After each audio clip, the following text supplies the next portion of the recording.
I didn't start it. They asked me how I felt about what was said about me on another platform from some other people. You know, that's something I'm not a troublemaker. Jim will be out of business after August 3rd, so I'm practicing the weatherman. As you can see, I'm in Harlem, New York. What up, Harlem? I love y'all, you know, but my shit don't go that fast, okay? But anyway, I just want to say, after August 3rd, I'm going to be the new weatherman. If I ain't going to be it, Kiss is going to fill in, or we're going to have to do this shit together. But August 3rd, after August 3rd, no more weatherman from Capo. It's over.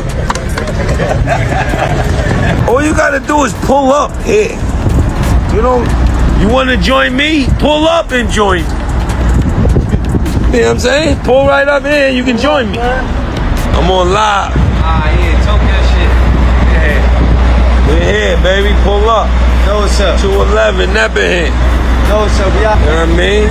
We're here, baby. J1 pulling up. He went home. You know, after the gym, he wanna go get fleet. All you gotta do is pull up, 211 Nep in here, get checked out, and everything else will fall in line after that. I'm out here with the legends, man. You know what I mean? My man, you right. see it, man. OG Prince, man, one of the most solid individuals ever touched the universe. Right. We keep it solid, we keep it real original over here, 100%. You see who pulls up? The real ones. And we keeping it solid. That's all we do over here. No extra bullshit. If you ain't coming on that type of time, stay where you at. Get your prostate checked, get you a juice. Juice is for life.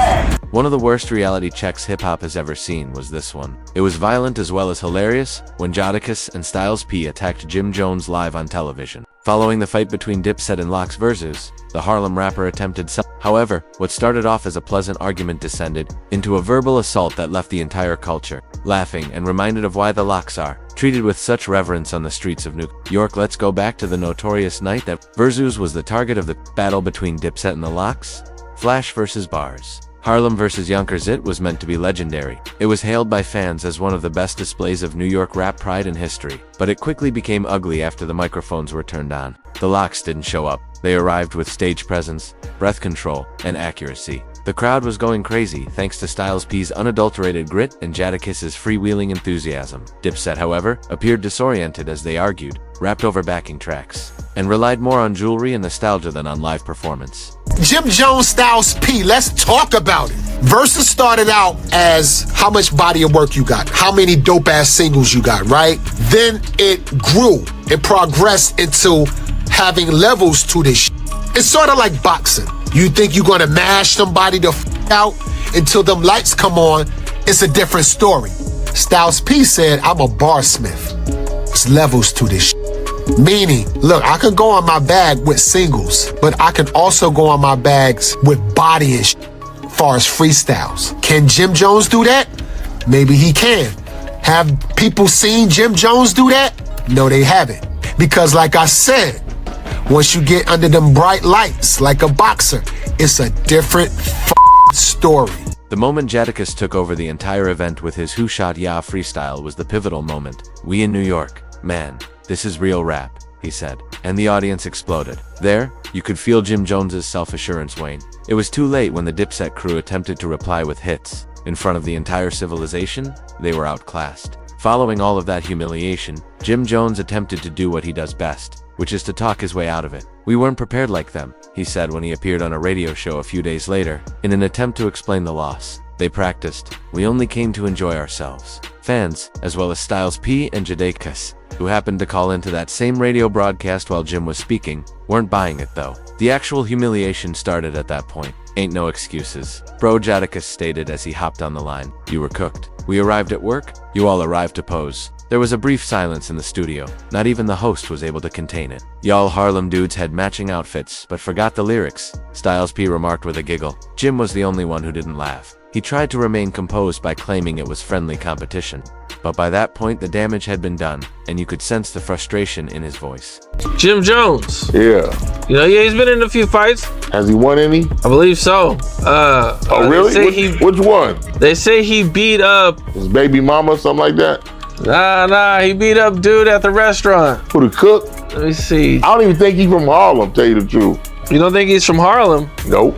I think because they never talk about him being in Harlem. I think he's from North Bronx or some shit. You know, he claims a blood gang out there.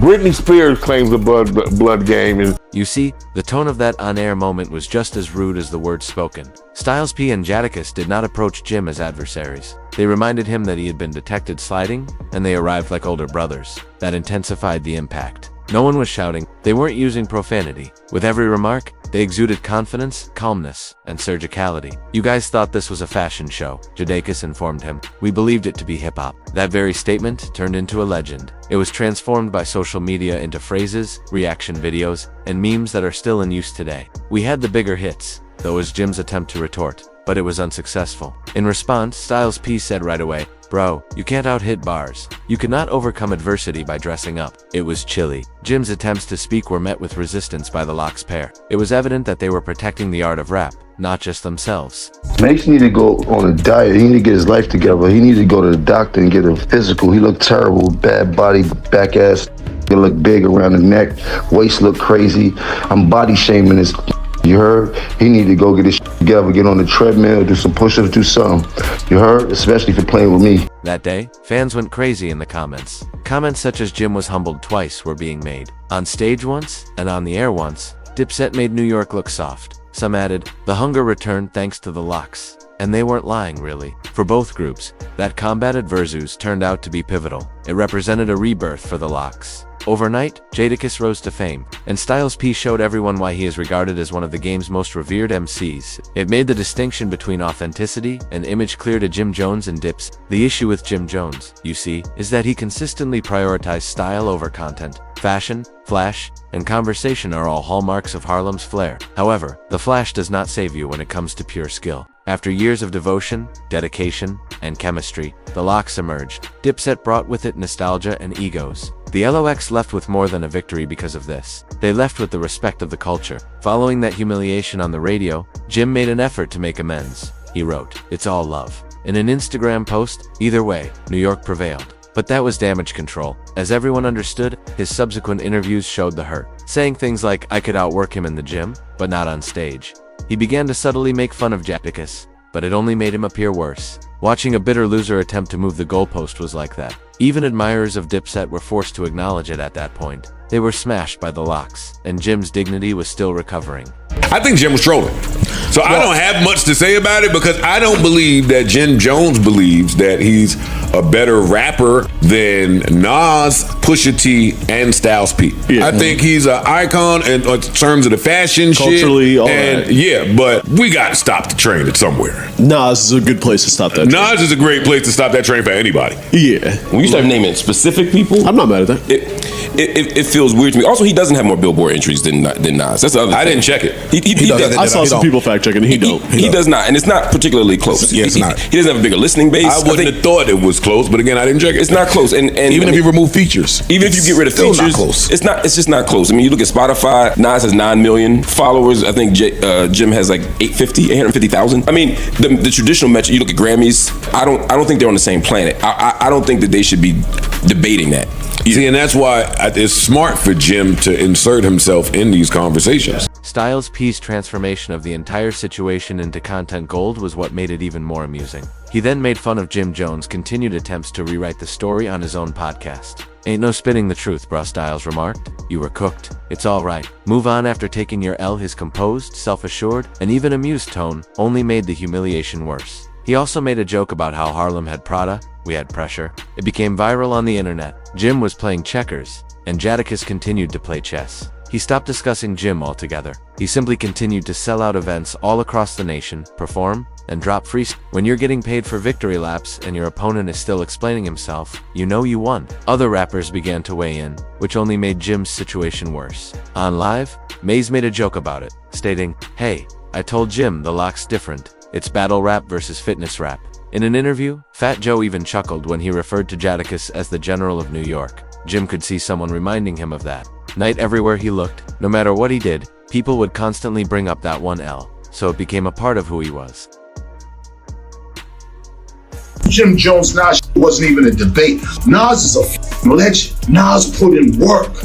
Nas's lyrics. Jim's not even close. The shit Jim says doesn't even make sense compared to what Nas has done for our culture. Hip hop, don't you stupid motherfucker. No, you dumb, idiotic, wanna be entertained. Are you crazy? You don't play with someone's legacy like this. Y'all know it's not even close. I had Source magazine. I did amazing shit. I helped a lot of you motherfuckers. Motherfuckers whose careers, and believe me, it's not like it was just me, but I had a hand in helping the culture progress, move forward, grab in the street to help put a light on them. Myself, Dave Bass, and the rest of the crew. I've never seen more clown shit in my life. Ain't no fucking way. Now we're gonna start taking real legends and legacies, and we're gonna start tainting them with this foolishness right now. Are you fucking kidding me?